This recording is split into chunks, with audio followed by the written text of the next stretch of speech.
Downtime in the ring. Hi, everyone. Welcome back to Downtime in the Ring. This week, our guest just got to live the most interesting life with his father, and it makes me so excited to get into this interview because we have the son of the late great Harley Race. We have Justin Race here, and I can't wait to learn more about a man who pioneered professional wrestling and was way ahead of his time. If you guys look back at his stories, his in-ring work, everything, he was doing table spots before table spots were even table spots. Oh, thank you for coming on the show, man. This is amazing. Absolutely. Thank you. I've been looking forward to it. I really do. I've been looking forward to it. I like to. Heck, I've been talking to my dad or about my dad all my life.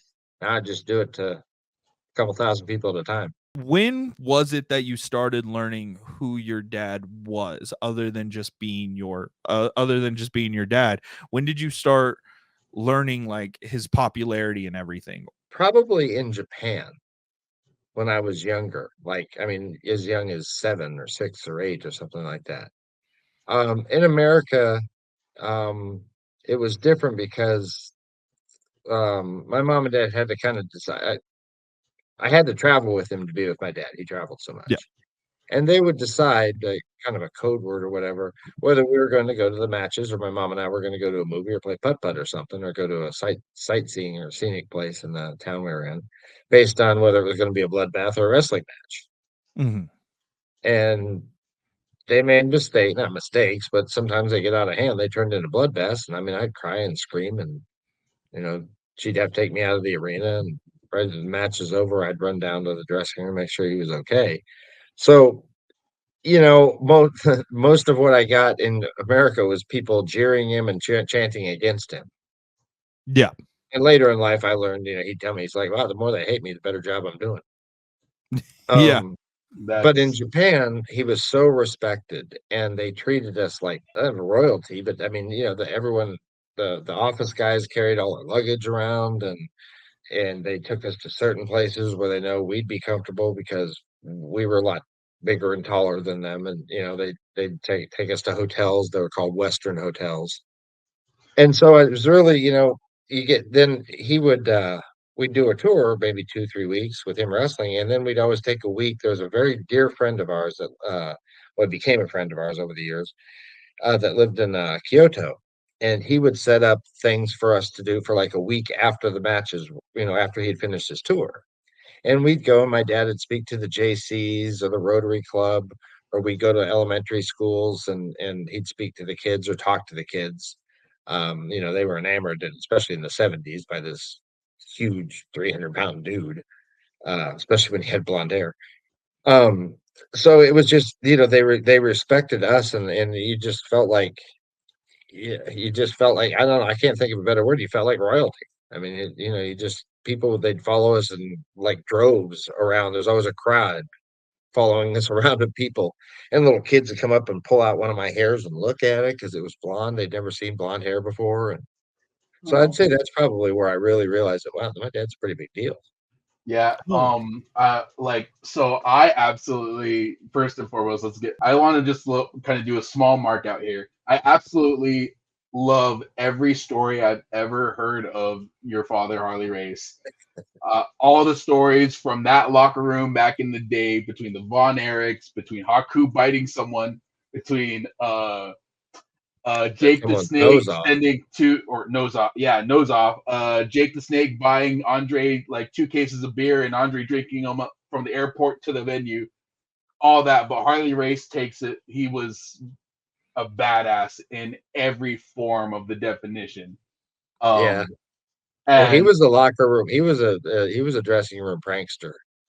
If there was yes, ribs done, 9 out of 10 of them, he did them ooh, or contributed. yeah. And to your point with the Japanese thing, I had also read that I guess when he won the 7th world title, his 7th NWA title, that like your his picture was in the Tokyo News front page of the Tokyo newspaper, or was it like the sports section? I forget. No, it was actually a picture that a photographer took of him hugging me just before he went into the locker room, and you could Oh, see some people behind us, and you can tell I'm crying, and I'm about this tall on him. And he the next day, that photo was on the front page of the um Tokyo paper, the Tokyo Shinbun, oh, okay. which means newspaper. So the circulation about 22 million. And it was on the front page, and it said Harley Race, 7-time world champion, not human but God. That's where Hence, he got the hence how term. they treated us when we were there. And the Yeah, reason that was in folklore, like samurai folklore, if a warrior went through 7 battles and survived or won, he's regarded as he was divine. proclaimed the god. Yeah. So they kind of put that on my dad, and that's one of the reasons that when we went over there, it was just ridiculous how they treated it. Not ridiculous, but it was just like, good heavens, I can't tie my own shoes. That's So awesome But though. and that's in the 70s. Now he won the 7th title in when I was 13 in 1983. So he was even treated with more respect after that. It's a new year, and let's face it, a lot of us have a lot of things to worry about coming 2025. But one thing that we should focus heavily on is our fitness. And for a lot of you guys who have been watching the channel, you guys know that I have been dabbling in the world of combat sports, and I want to actually get better and work on my fitness in 2025, which is why I partnered up and became an ambassador of Goblin Gear. Goblin Gear has a revolutionary technology for wrist wraps, elbow wraps, and for weightlifting belts with a variety of styles, including extra small wrist wraps for those guys who have smaller wrists than even me. There are tons of different designs that you guys can go over, buy, and just have fun with. I want you guys to have a good 2025 and a good fitness journey this year. Head over to goblingear.com, use the code BEARCAGE to get 10% off, and I hope you guys have a great new year. the caliber at which your father is for the world of professional wrestling is mind-blowing. You can put him in with Dusty, with Pat Patterson, with Ric Flair, just the men that pioneered professional wrestling and helped it grow and survive um, to The now what Funks, we have today. Briscoes. The Briscoes, yes. Well, it once he became who he became in the probably I guess in the mid 70s when this and in the latter 70s and of course the 80s, he was a ring general. What happened to that ring was his what he wanted to happen. Um and he was feared really because if a match got out of hand or like especially if him and Brody went at it and they ended up most of the match was in the third row of the seats, um he'd get him in a wrist lock or a headlock or something. It didn't matter who it was. He'd lean down, he'd put his head down and don't piss me off. And then they got right back on track with how he wanted the match to go. It Because they didn't want to make him mad because they knew like him and Haku, they can do exactly what they say they can do, even though they don't want to hurt people in the ring. But if need be, they'll put your hurt on you. and how was he after tours, coming home and you know having to be dad? How was that? Oh, he didn't have to be. He loved it. Yeah, He and I were like best buds. When he came home, we did everything together. Heck, I'd take off days of school just so I could hang out with him. that's awesome. Yeah, I knew when I was growing up, I knew how many seconds it took to get from our house to the airport because I counted the whole way because I was so excited to go pick him up. Then, of course, taking him to the airport, I'd cry the whole way. But when he was in town, he was dad, and that's how I've always known. He's just my dad. It's not that big of a deal. But then when you see from the outside looking in at all that he accomplished, it's like, well, it is a pretty big deal. Well, and I also enjoyed when because I wrestled. I was a good collegiate wrestler. I started when I was 7, and I was often a Kansas State champion. And sometimes he was the Missouri State champion, which back then that was a big deal to be the Missouri State champion. And we called ourselves the Kings of I-70 That's awesome. That's dope. Louis, That's cool. Kansas City, St. Louis, I said. Yeah. So yeah, so when they did, they do wrestling magazine articles, but especially newspapers, a lot of local stuff. With world champion, state champion, or both two state champions, different wrestling, that kind of thing.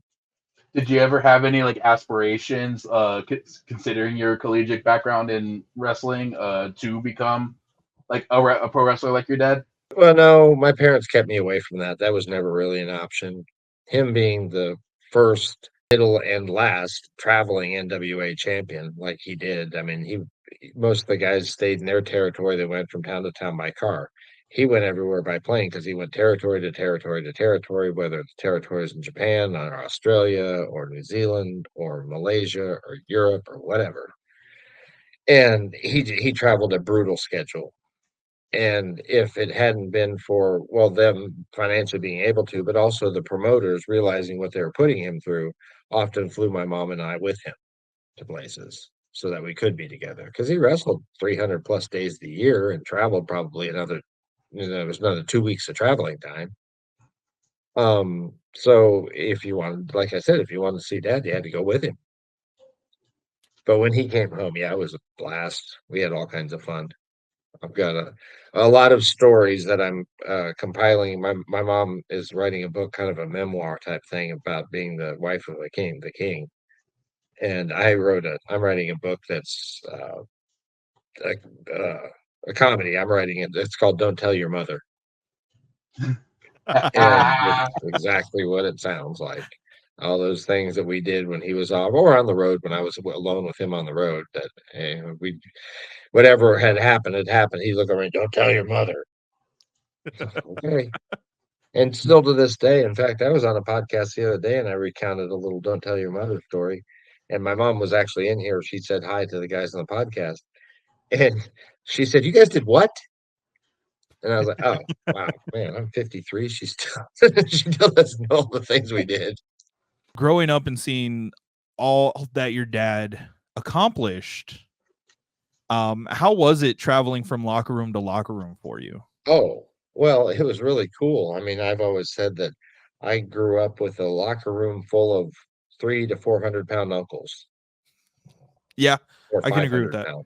Yeah. I mean, because he was usually world champion. I mean, the other guys brought their kids sometime or their family sometime, but we traveled with him so much, and I'd see some of the same guys every couple of months all the time that, I was just a big playroom for me. The locker room was. If Jake was busy, then I'd hang out with Baron von Raschke. If he was busy, I'd just hang out with him.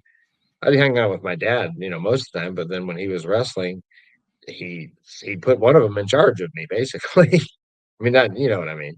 Yeah. I just watch him, make sure he doesn't get into trouble. He's 8. Pretty much all he does is get into trouble. Today, I still have a bond with them. About a month ago, we were at a thing in St. Louis, and I hadn't seen Haku in forever. And I kept asking people, I heard he was there, but I couldn't find him. And he's over there. And I got about 20, 30 feet from him, and he looked at me, and he turned his head. He looked again. Then a big smile comes across his face. And I walked up. I said, "Haiku." He said, "I know who you are, Justin."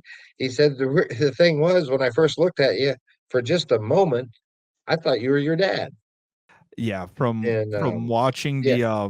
the Dark Side of the Ring episode that they did on your father, yeah, it's very shocking to see how much of a resemblance you have to your dad. Yeah, that's what people say.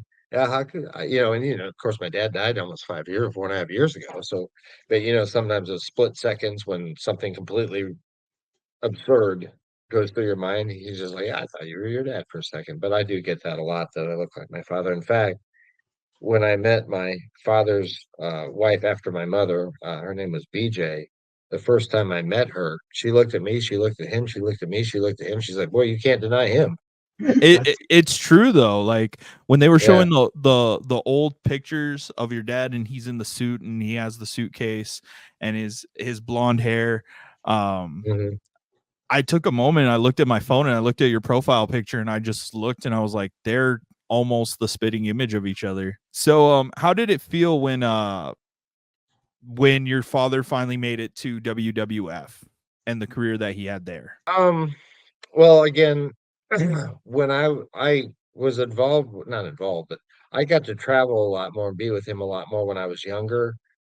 My parents would go to the teacher when you're in second, third, fourth grade or whatever and say, "Hey, we want to take Justin out of school for a month to go to Japan." And they're like, "Fine, take him. He'll learn more there than he will here." And they'd send the homework, and my mom was like my tutor, and I did my work and did my homework and whatever. But I just got to travel all over the world. I was in Mhm. 10 countries before I was 10 years old. But as I got older, school got a little bit more difficult, obviously, where I kind of had to be there. And then I had my own sports going on too. And I can't just, when you're in middle school or high school football, you only have 8 games. You can't Yeah. miss 2 of them, travel around with your father. And, it just, it doesn't work that way, especially I was working toward a football scholarship. So I needed to be in my own, and I wrestled since I was 7 and track, and I was a competition water skier. So as my sports became more competitive, I got to leave less. But So so back to your question, when he became the king, I was still, young teens. Um, I thought it was pretty cool. It was cool, and the way that rather than the gimmick that Vince made it, it became like a thing. Like Arnold Palmer is the king of golf. yes. You have kings of different sports or goats of different sports. And when the guys just started calling him, they didn't say the king, they just say king, king, come over here, I got to show you something. And so when the guys started calling him that and all, it turned out to be kind of an endearing moniker. That he's all these guys, including Hogan, call him king or boss or Mr. Ace. And And so I thought it was pretty cool. And thank my daddy. I never heard a human being complain so much that loved what they did but my dad complaining about carrying that crown and that robe around all the time. It was a big box with the yeah. crown with. And he had to drag that thing around through airports, and I think sometimes he like maybe ship it ahead of him. But God, I hate carrying around that goddamn crown and goddamn robe.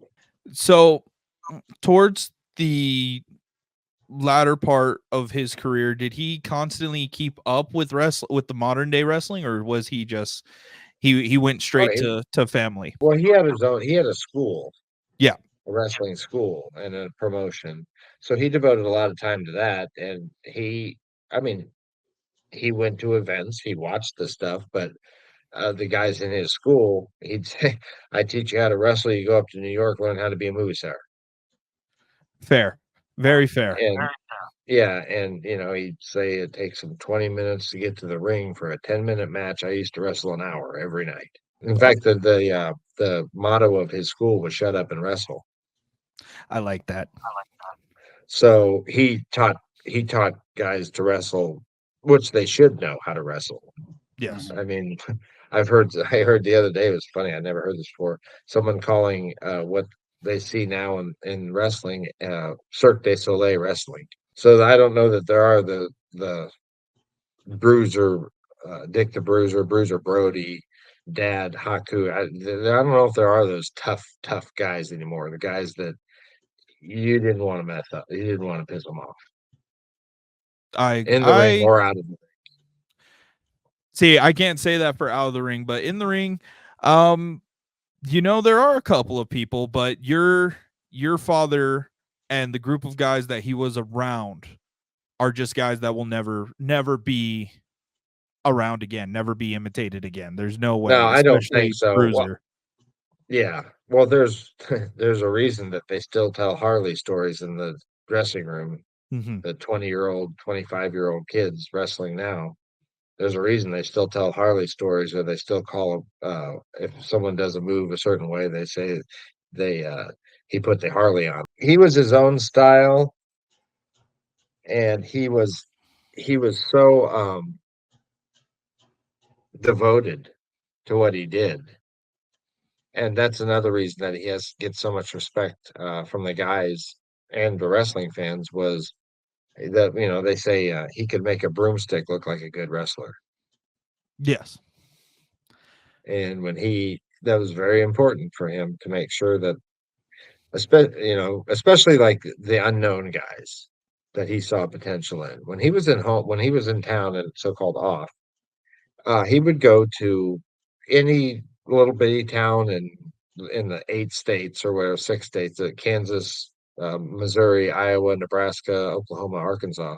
It was within 6, 7 hours. He'd drive there, and he'd drive to the town of 400 people and wrestle in their high school gymnasium, and 399 of the people were there at the match. And he'd wrestle their hometown boy, and he'd let their hometown boy beat the hell out of him for 58 minutes. And then he'd come back and get disqualified or win at the end. But when he left town, all the people in the town, their hometown boy came that close to beating the world champion. And he was really revered for that, by the guys, by the fans, because he was selfless when it came to what he did. As long as it entertained the fans, he'd do it. A flying headbutt off the top rope. I mean, that damaged his brain and spine and whatever, but that's what the fans wanted to see. They wanted to see Ric Flair do a figure four. They wanted to see this guy do that, and they wanted to see my dad do the flying headbutt. So what? So you said that your dad was like often booed and hated, like in the U.S. crowds. Was there a particular crowd that was like just like the worst that you've ever experienced? Like super hostile? Anywhere in either of the Carolinas against Flair. Okay. That I makes mean, sense. They I look back now. Sorry about the sun. It's that time You're of year. good. I was, I don't know, again, 6, 7, 8, somewhere in there, years old enough to remember, but too young to know what was going on. We'd leave the arena or auditorium or what have you, and there'd be the police officers would have to surround us and put their riot shields over the top of my mom and I and my dad, and you could hear the thing, rocks and whatever bouncing off the people throwing stuff at him, and they're throwing stuff at a 9-year-old kid, his mother, and then my dad. Or an 8-year-old or a 6-year-old kid. It's like, really? At the time, I thought it was cool. I felt like the Secret Service, was around us, and we were getting, whatever, taken out to the car.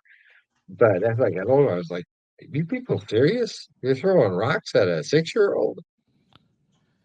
It was larger than life back in the day. So I Yeah, can it's I very, can very, believe very it. emotional sport. I mean, it's back then.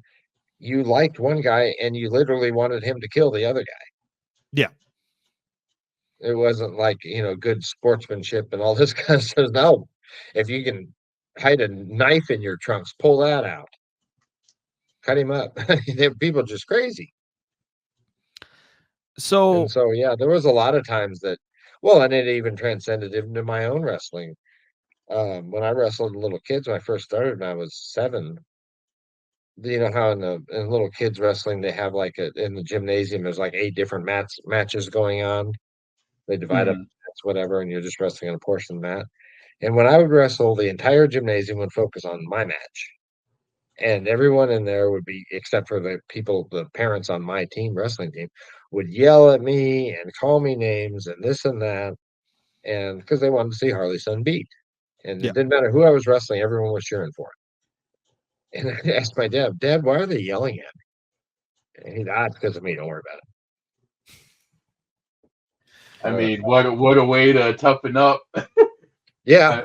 What a way to toughen up, especially like I feel like a part of them were like, yeah, have Harley's kid get beaten, but also it's like, let's not piss off Harley. yeah. At the same time. Well, and the thing was, time. these same people that were jeering me the entire match. Let's show you how much my dad cared for the fans.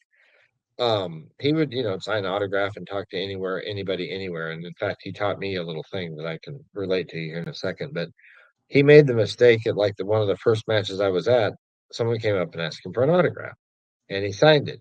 And he ended up spending the rest of the day stuck in a corner of the gymnasium, swarmed by everyone there wanting an autograph. Mm-hmm. So, the same people that are yelling at me when I'm wrestling. But after that, he realized he couldn't do it. And you could actually see the pain, the emotional struggle in his face, and I could see it. I mean, I read him. When the little boy would come up and ask for an autograph, and he'd say, "Son, I cannot sign it. I'm very sorry, but if I sign yours, I'm going to have to sign one for everyone in this place, and I'm just here to see my son wrestle." But you could see how much it pained him to have to turn that person down. Yeah. It was That's like it was emotional for him to have to do that, especially the little kids. He loves little kids. He always did. We did a lot of charity stuff for little kids. And yeah, he was really hurt when he couldn't do it, when he couldn't sign an autograph for somebody. So when you came on to like the WSN page, and I'm sure you've gone on to more pages, Oh yeah. how did it feel for you to get this overflow of people who are like, hey, come on my show and talk about your dad? At first it kind of happened over the last 5 or 10 years, five specifically, pretty much after he passed away, because of technology. When he kind of retired and whatever, got out of the business in the 90s until the mid 2000s or even 2010 and on, that he had his school and that was that. Yeah. But then after that, at some point in time, and I can't remember how long ago it was, but I got kids coming up that are 20 some years old saying, "Your dad's my favorite wrestler." I'm like, "How in the heck do you know my dad? You weren't even born when he retired." YouTube. And I Yeah. was like, "Oh." So I started realizing and, looking around on different social media, whatever, how popular he had become again. And, because of technology. So at first I was very uh, pleasantly surprised. I was Yeah. like, okay, I'd be happy to come on and talk about my dad. Sure. Why not? So it was a slow thing that, I kind of fell in line with it as it went along. The more technology, the more this is, the more that's, the more indies, the more people became. There's a whole new era of wrestling fans out there now that like old school wrestling. Yes. And as it's grown and his popularity has grown, so has my um, people wanting me to come on and talk about him, come on podcasts and radio stations here. And I've been on the radio in Kansas City here a lot last year, and on TV station, local news and stuff like that, because they remember here's the hometown hero. Yeah, like for you, I mean, you're always going to have that mentality, like he's my dad. And for us, like when I texted Chris, hey, we're gonna have him on, we marked out a little bit. I mean, this is Harley Race's son. I mean, whenever I go back and I'll do tape study or even another school I tried out in West Texas, like that was the way that he moved in the ring, the way that he carried himself, and the character that he had. And I'm talking about moral character that he had Yeah, in and yeah, out of the ring. It just goes through waves, and you have people like, AEW's MJF, who openly admits that he studied a lot of what Harley did, yeah. and still uses it today. A lot of them do. A lot of them, and they'll tell you right out, like he does. They'll tell you right out. I do the pile driver how Harley did it. Yes. I do a suplex how Harley did it. They just you can't when you do something really well. I don't say perfect, but when you do something really well, people want to be like you and do it that way. And he could keep people, him and Flair or Dory or Terry or Jack or Jerry or Rick. I mean, they could keep people on the edge of their seat for 1 solid hour. Yep. And And they weren't jumping there and they weren't acrobats. do you not like flippy wrestling? Oh, I mean, I have a different point of view of it. People, some of the people that like old schools think that it's just a bunch of baloney and all. But I look at it as, man, it takes a heck of an athlete, regardless of how goofy it is or whatever. It takes a heck of an athlete to do some of that stuff. Yes. You just don't wake up one morning and say, you know what, I want to be a wrestler and go into a ring and be able to do some of the stuff they do nowadays. It takes Yeah. a heck of a, it takes an athlete and a lot of practice. Yes. Very much. You know, your So father I was, respect them. I should say so I respect the newer guys now for that. yeah. Different type of wrestling. I don't really like it, but I do respect their athletic ability. Yeah. I'll agree with that. So like I was saying, the way that the era that your father was in, he was in there with, you know, Flair and Hogan, who are these larger than life gimmicks, but he was just a larger than life person. Is it weird looking at him like that he's compared to, you know, what did Hogan used to say your prayers and eat your vegetables, and the Nature Boy who would cut those amazing promos? Is it that he's part of that group right there? Yeah, well, yeah. I mean, that group right there, he pretty much taught how to do what they do. Yeah. So he was a little bit beyond that group. Or if there was a CEO of the group, that's who he was. Yeah. So it's I mean, it's you can't help but be humbled when a guy like Flair gets on a podcast, or like he said at my dad's funeral, he said, without Harley Race, there'd be no Ric Flair. Yeah. I mean, of course, you got to say, well, that's pretty cool. That's pretty neat. Or know that we were in the Meadowlands once, and Dad's wrestling bag didn't come in on the plane, and so we went to the stadium, and this was during Hulkamania and whatnot, Mhm. and Terry found out that my dad didn't have his wrestling bag, and he gathered some of the office type guys and boys together, and he said, "You go to that airport and you find the boss's luggage." And off they went. And Dad didn't really worry about it. He just kind of sat back and he's like, "Well, between Hogan and Randy and all these guys that are these superstars right now, they're gonna find it for me." Yeah. He didn't have to look. And, like I said, that Terry, because I don't even know if he was the king yet. I think he had just broken. He had just came into WWF. And yeah, you go find the boss's luggage, brother. Oh, that's insane.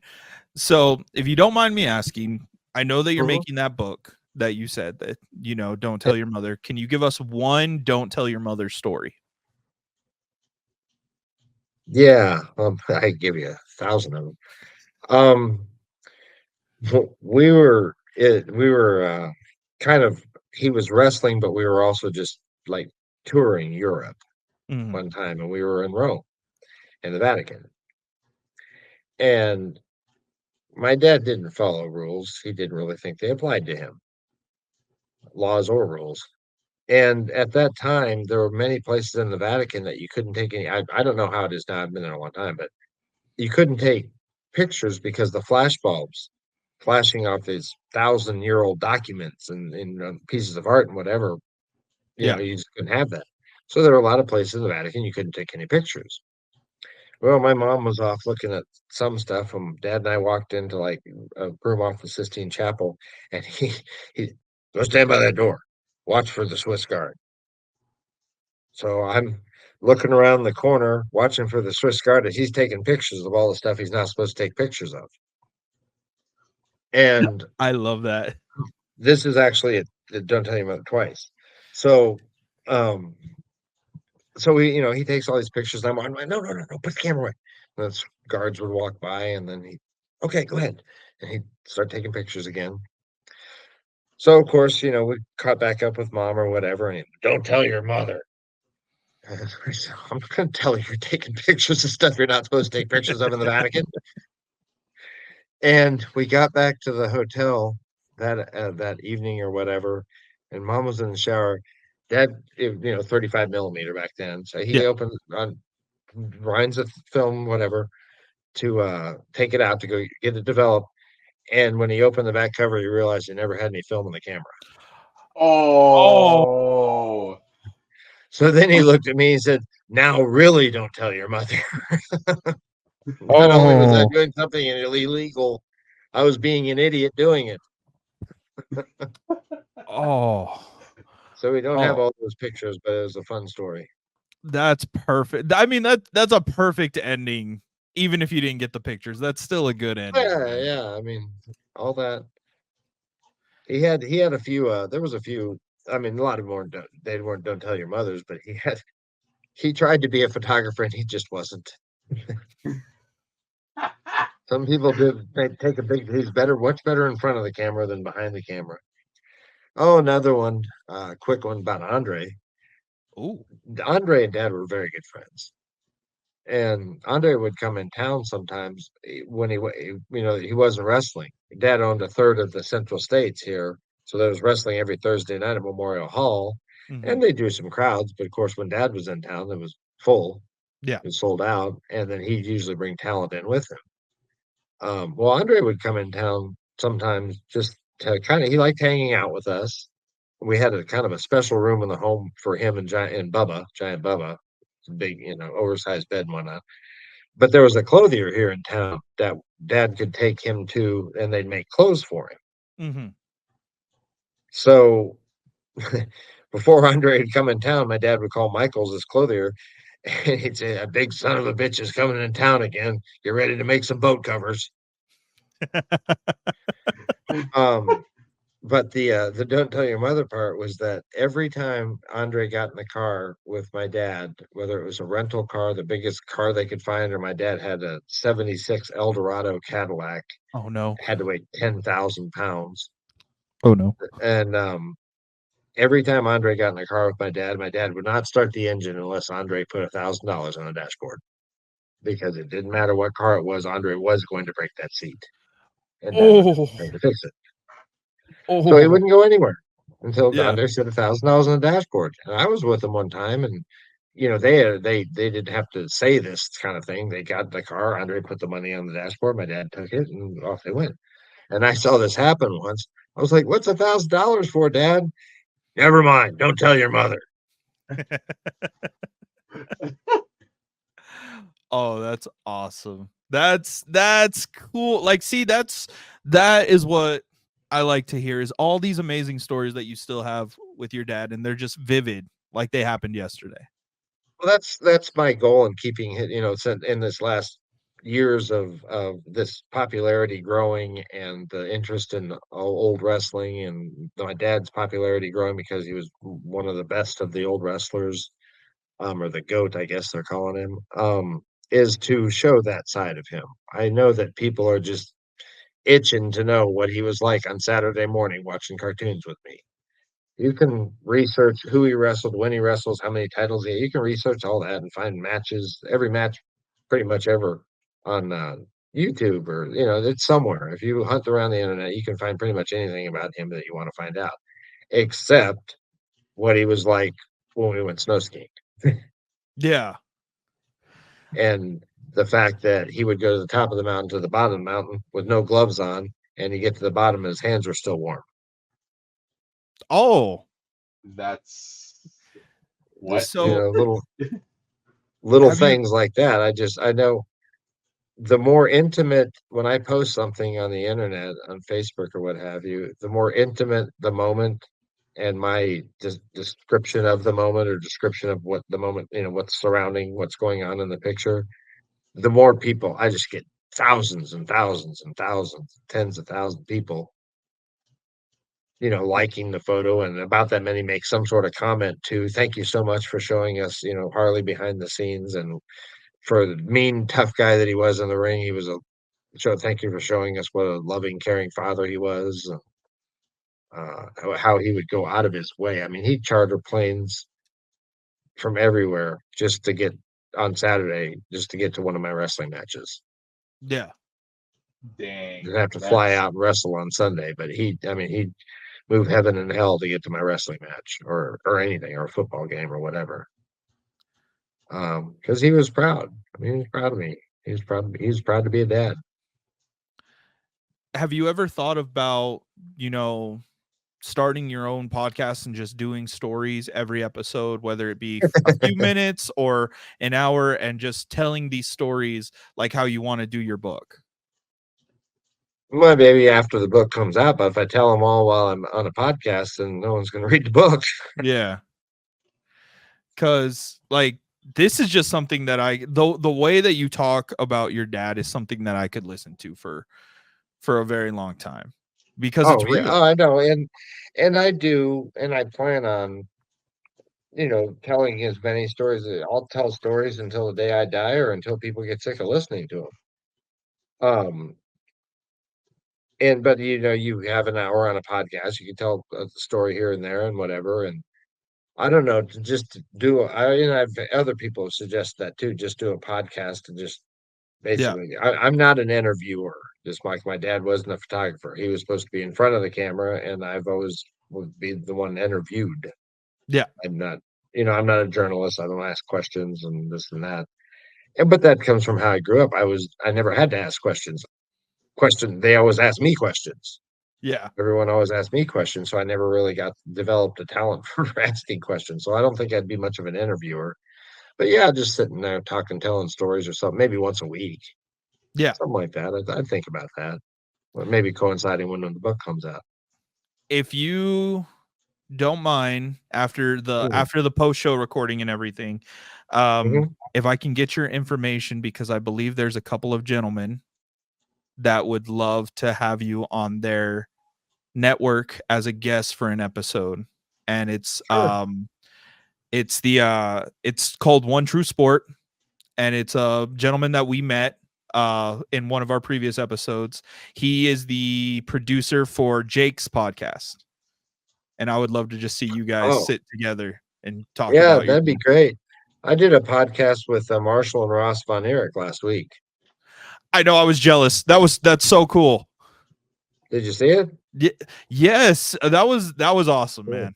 That was cool. Yeah, that was one of the fun. That was one of the more enjoyable podcasts. Not that I enjoy them all, but it'd been a long time since I've been able to talk to two people that I could say my dad got hit over the head with a chair and there's blood flying everywhere, and that they knew exactly what I was talking about and knew exactly how it felt to be Yeah. 8 years old and watch that happen. That's Yeah. traumatic for a kid.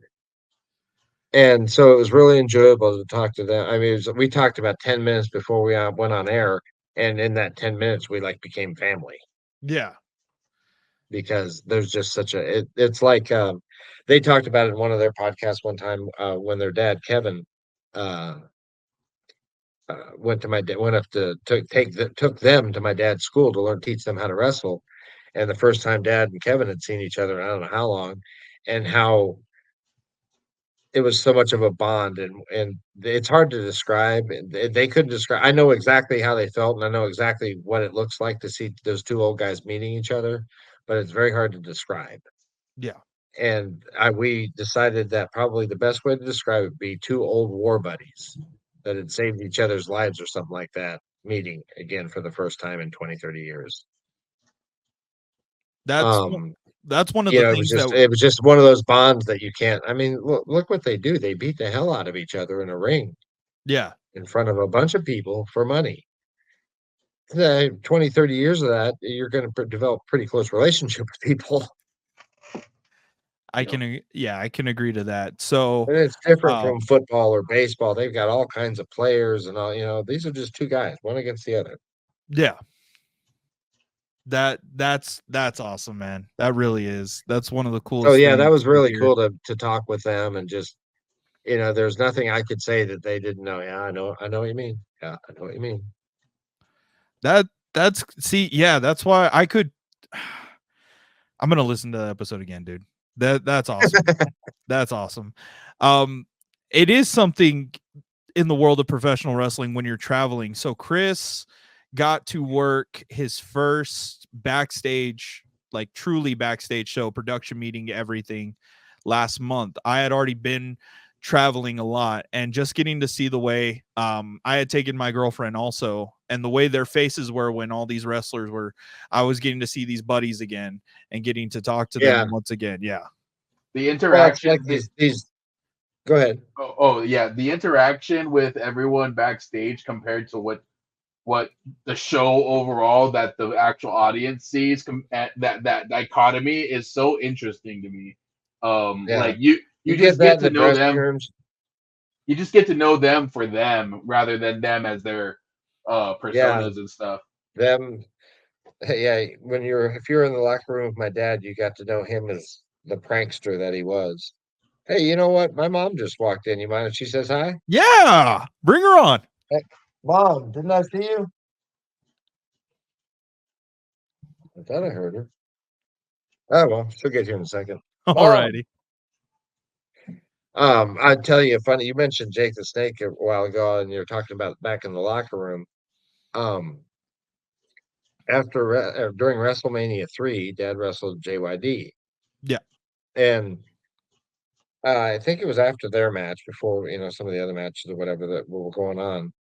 That was one of the first times that they had brought celebrities in from not Yes. sports, Yeah. like movie actor, whatever, this and that. And Alice Cooper was with Jake the Snake. Well, they got their own dressing room because between the two of them, they had snakes crawling all over that room. And JYD was terribly afraid of snakes. I mean, petrified. Yeah. So Dad went into the room and he got one of the big old snakes and wrapped it up around him. And he walked up to the dressing room. Everyone saw him doing this.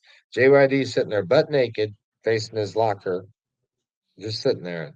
Dad walks up to him and snake's head's this big around. And he taps Dog on the shoulder with his head of that snake. And he turned around, he jumped up and yelled every cuss word. I'd never seen a 300-pound naked black man run so fast in my life. He's running through the dressing room on his tiptoes, screaming and yelling at my dad. My dad's running along behind him, giggling and chuckling. Whole dressing room everyone's just laying on the floor laughing. That is awesome. So as we begin to wind down, the cool part is that we are doing our first ever post show featuring this episode. So, ladies and gentlemen, thank you for watching this episode. Head over to our Patreon where you guys can catch the post show as we bring on another co-host, and hopefully he'll have some more questions for good old Justin. Oh, this is what Reese. you meant by post. Okay, I understand what you're saying now. Yes, sir. Well, it's very. Are you guys staying on, or Yes, somebody we will leaving? stay on. Oh, okay. Didn't want to miss saying goodbye to you. But All yeah, right. thanks. That was fun though. I like talking about that kind of stuff.